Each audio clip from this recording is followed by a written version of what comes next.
Oh, it's all coming out now on Destination Smokehouse. First, the owner's wife was getting at her sister, who did a blog on the place, gave it great exposure. She got a lot of views, they got a lot of exposure. She told that story. Then you got this old video on who actually came up with all these ideas and the owner himself breaking it down about Walter Johnson. Let's get to the content. Okay, so I initially wasn't even going to tell this story, but now seeing all of the drama surrounding Destination Smokehouse, it's just feeling like karma. Karma came back to bite, and let me tell y'all why. 3 months ago, I went there in November to shoot content for them. The food was good, and the mac and cheese was absolutely trash, but the food was good, the barbecue. And I made a beautiful video, one of my highest viewed videos of the year, and I was really proud of that work.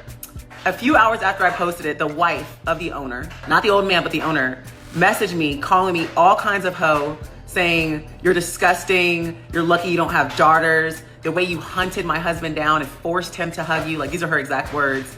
Where you're sitting, Walt was in that shit. I'm here, my mom was there, right?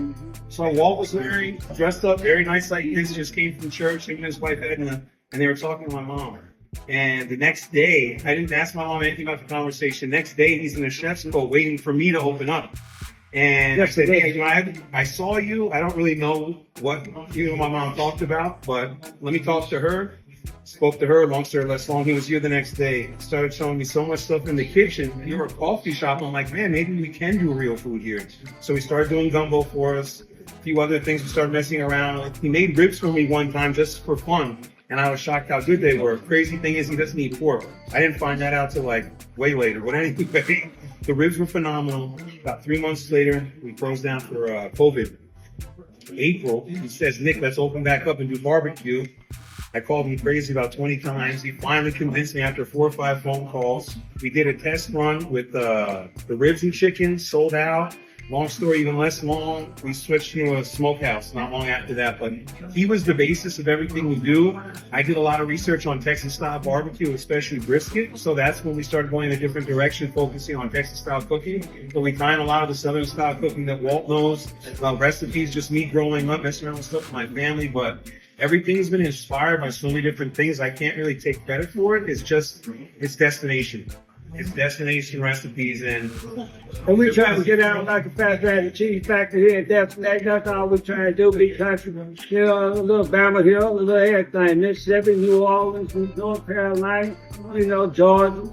Come through there, St. Louis, Kansas City, we twist on them. Hey, look here, we trying to do destination. Where you at now? Destination. Walter Johnson, Mr. Tenderism. Now you know how it's spelled, so you know who came up with it. After some controversy, he left the smokehouse that he was making famous. They trademarked the name. Looks like a brother then got the name back for him, and he gonna do his own thing. He then opened up his own spot, and he's getting local support. And he's viral. So salute to him. Craig said he had some inside information, so we're gonna check that out. But let's hear what Mr. Tenderism himself has to say about this. Yeah. Well, I just want to thank you all for all that you've done for the community. You are a magnificent inspiration to us. And it is time for our community to work together to do big things economically. And it is an absolute honor to begin the process of transferring those trademarks over to you, because you deserve it, you created it, and you've created something very, very special for our community. So, and look, we ready to roll. Let's go, man. Hey, man, look at here. This Tenderism, boy. I'm finna really, y'all. I'm finna have some fun. I'm finna tenderize the United States. And I say one thing to that. Booyah. My man. Right. Oh yeah, but Walter Johnson. His name's Walter Johnson. They call him Unc or Mr. Tenderism. That's kind of fucked up how they doing the dude. Well, he supposedly says he left now. I don't know. He's going to start his own thing. So if you I want saw something about it. What happened, Right. D? People don't know what happened. Oh, yes. A lot of people know because that's one of the most viral stories of the year. So can you give a little brief description? Mr. Tenderism, they used him as the face of this barbecue spot in Southern California.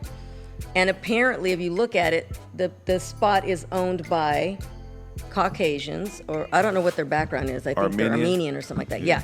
But he brought them the biggest following and a lot of, publicity by being the face of that barbecue spot. But it wasn't his barbecue spot.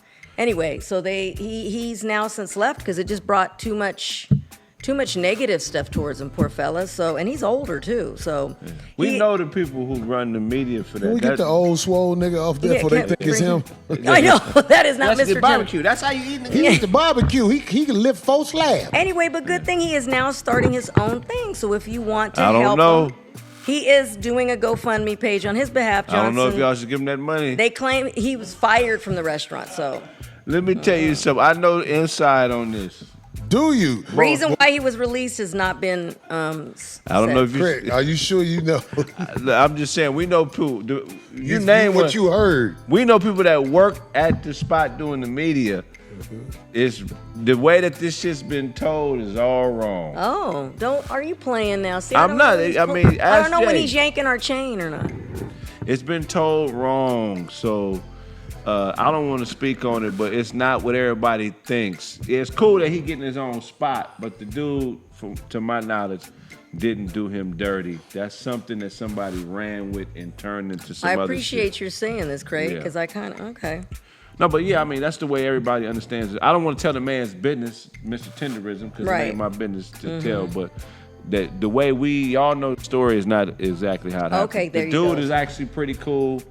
Who's the dude? The owner, white there he guy. is, yeah, the owner. Okay, well, I'm glad you're All his speaking on homies, it. he messed with a lot of brothers and stuff, and they had a partnership. He wasn't taking advantage of it. Oh, so he did have. Okay. Yeah, Okay. so I've heard that straight from the. They had a horse. partnership. What's a partnership? Basically, It was they used half to- and half? Yeah, Because if it's half and half, you no, can't the get white dude fired. put up all the money. Well, it ain't a partnership. Right.